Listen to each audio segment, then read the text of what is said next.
Hi everyone, welcome back to my channel. This is Josie's Point of View, and thank you for tuning in to another video. And today we're going to be focusing on veterans healthcare. Today is November the 11th, 2020, and it's Veterans Day. And so to all of my fellow veterans, I want to say thank you for your service and your personal sacrifice. I hope that you're in a good place. I hope that you're getting the health care that you so need and deserve in order for you to stay healthy. And to those who are currently serving, I pray that you continue to serve in a peaceful world and that war is nowhere even considered in our distant future. So our video today is about sexual abuse by doctors working for the VA, and this is part two. This is the second video in this series addressing assault, sexual assault by doctors at the Veterans Administration. And we're talking about sexual assault where veterans are the victims. I was particularly interested in completing this video, the second video, because of some information I came across a few weeks ago, and I wanted to shine light on some of these cases as well as to highlight the light sentences some of these guilty individuals are receiving. And as I did in my previous video, I want to make sure I am including an additional disclaimer since this video specifically deals with mature content and certain body parts are mentioned. It's probably no different from what you review every day on YouTube, but I need to stress once again it is not suited for children. I plan to leave out some of the really salacious aspects of the cases, but my objective is to provide just enough information to get my point across. So let's go ahead and get started. If you recall my last video about Dr. Jonathan Yates, a doctor of osteopathy or a chiropractor at Beckley VA Hospital in Virginia, you may recall that from the video, he was facing a lawsuit from over 40 men who claimed they were sexually assaulted while they were seeking care. A grand jury had indicted Dr. Yates on 7 counts of sexual abuse. And right before his trial could begin, he was allowed to plead guilty to 3 charges of sexual assault, and he admitted that he did indeed sexually assault these men while under the disguise of providing medical treatment. He pled guilty to 3 cases. Dr. Yates is now awaiting sentences. I believe he will be sentenced the first week of January in 2021. And while doing my research, I came across 2 new cases that I want to share with you. And here's the first. His name is Edgar Monzenera, a 38-year-old medical doctor, and he was a contract doctor working for the VA in a clinic in Oceanside, California. He was contracted by the VA to do disability pension examination on veterans. So essentially, if veterans were filing for disability claims, the VA sent them for an examination by an outside physician. And those medical appointments are coordinated by an agency called QTC. It's called QTC Medical Group. And that's how this doctor really became affiliated with veterans because he was indeed working in a clinic for QTC. This story was first reported by the Los Angeles Times, so I want to make sure that I'm giving them credit. But last year, several patients had filed a lawsuit against Dr. Manzanera, accusing him of false imprisonment and sexual battery. The claims were serious enough to generate a VA Inspector General investigation with involvement from the California Attorney General's office or the Los Angeles Attorney General's office. It was alleged in these charges that Dr. Manzanera sexually exploited multiple women under the pretense of medical care by administering unnecessary vaginal examination, which also included penetration with an object as well as inappropriate touching of these women. One victim stated she was made to get naked when there was absolute no medical reason for her to do so, and then she was made to place her gown over her head while he did what he did, and you know what I'm talking about. I don't have to be any more explicit. And as discovery for this lawsuit was taking place, the victims also filed a lawsuit against the VA for negligence because it was stated that the VA was aware of the concerns regarding Dr. Manzanera, since several patients had already complained about the doctor and his actions, and the VA had not taken any action to discipline him. It was stated the VA had not investigated the complaints, and they certainly did not suspend him. So you can expect the lawsuit really send the IG Inspector General in overdrive because now there was attempts for image control, and now the IG wants to make sure they're making it seem as if they're really acting on behalf of veterans. So they were also conducting their own investigation, and I'll tell you about their conclusion in a few minutes.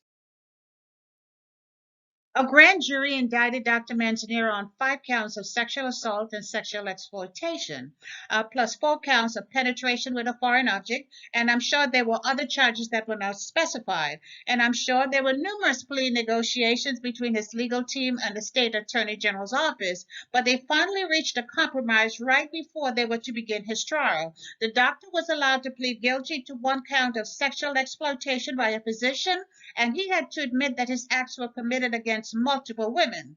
And also the 4 counts of illegal penetration with a foreign object were dismissed. The VA Inspector General Review Board then weighed in on the case and concluded that Dr. Manzanero's actions were outside standard VA practice, and they referred to the fact that he had already pled guilty for the sexual assault of 5 women and had been sentenced. I guess this was their way of saying that justice had been served. So let's take a few minutes to review his sentence. The sentence he received seems a little bit unbelievable to me. In January of this year, Dr. Manzanera was sentenced to 3 years probation. He had to surrender his medical license, and he was now registered as a sex offender. I was a bit confused because I really didn't understand why he was not sent to prison. He had to admit in court that he sexually assaulted multiple women, and I'm sure there were many others that never came forward. This was all taking place inside a medical clinic in the daytime with other patients waiting for care. He was so comfortable playing inside of the JJs of these women without their consent and pleasuring himself, and the sentence was just a slap on the wrist. This had me wondering whether our society either no longer valued military women or even women in general. And it shows that the VA still does not really give a damn about us because, in my opinion, the VA should have been advocating for this man to have had a stronger sentence. But in reality, he was allowed to say, I did it. Yeah, I'm sorry you caught me. And I'm sorry, I'll probably not do it again. And he now can continue on with his life. And so what if he had to turn in his medical license? I bet you he's still out there, and I bet you he's making a living and doing quite well at it. And while I have your attention, let me share with you another case of sexual abuse by a medical provider. And this time it's at the Watertown VA Clinic in upstate New York. And we're talking about 78-year-old Dr. Jerome Collier. And it's a similar case to what I just presented with you because Dr. Collier had been rubbing and playing on the private parts of both men and women during examinations. And he got caught. And he also had sex with some of them too. But in May of last year, he was indicted on 6 counts of forcibly touching, 5 counts of third-degree sexual abuse, and 1 count of fourth-degree sexual abuse, and it was specified that these acts were conducted against multiple patients. And as the norm, the VA allowed him to continue working in the clinic while the charges against him were made. I know he lost his medical license, but it was unclear if this case has reached a conclusion. So if anyone out there knows any additional information about this case in upstate New York, send me a message because I'd like to be able to talk about it, especially to talk about the sentence he receives. And then you have this case right here. It's been going on for a few years now, and some parts of it has been completed, but the litigation continues. And as you can see, the date on here is July the 7th, 2020. So I'm not providing you with any outdated information. And this is classified as the largest sex abuse case in the VA's history. And the case involved the sex abuse of over 100 victims who were sexually assaulted by the same provider in Leavenworth Cancer VA Medical Center. And after I started this video, I just realized it was just so much information that it really deserves a video of its own. So I'm going to summarize here, and I'll pick up on this in my next video. But what you should know is that the VA, our government, recently reached a settlement for $7 million to be distributed among 83 veterans, primarily 83 male veterans, who were sexually assaulted by the same provider at the Leavenworth Leavenworth Cancer's VA Medical Center. As I just mentioned to you, there were over 100 victims, but this is a partial settlement, so some cases are still undergoing. And that's why I'm saying I'm going to have to bring you another video and give you the entire lowdown on this case.